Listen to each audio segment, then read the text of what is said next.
Hello, আসসালামু আলাইকুম। Beers গ্রামের বিকেল বেলার আবহাওয়া।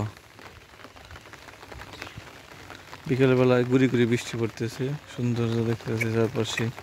চারপাশে দেখতেছে অনেকটা ক্লিয়ার দেখতে পারতেছি, সুন্দর।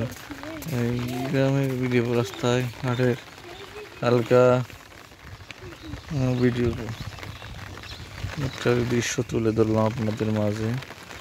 গ্রামের সৌন্দর্য চাকচিক্য ফুটে উঠেছে। এপাশে ঘাস ঘোষ দেখা যাইতেছে, ঘাস রাস্তার পার দিয়ে ঘাস ঘোষ বপন করছে, গরু ছাগলে খেয়ে থাকে। গ্রামের মানুষ প্রায় গরু ছাগল পালন করে থাকে। এই চারপাশ দিয়ে ঘাস, অধিকাংশই লোকজন ঘাস বুনে থাকে। ওই দেখা যাচ্ছে চকের পর চকে ঘাস সব এগুলো গরু খাওয়ার জন্য।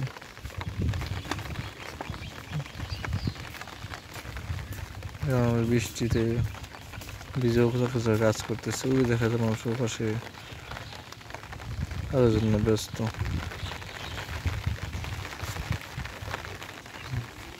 রাস্তা দিয়ে হাঁটতে হাঁটতে মানুষ আমার যাইতেছে গন্তব্যস্থলে, বাসায় ফিরতেছে। বৃষ্টির দিনেও কাজ করে থাকে মানুষ। ঠিক আছে, এ পাশেও দেখা যাইতেছে অনেক গরু ঘাস খায় এবং গরু এসব ঘাস খেলে গরু তাড়াতাড়ি বড় হয় এবং দুধ ভালো দেয়, গাভী গরু। ঠিক আছে, ভালো থাকবেন। আসসালামু আলাইকুম। আর চ্যানেলটি সাবস্ক্রাইব করুন।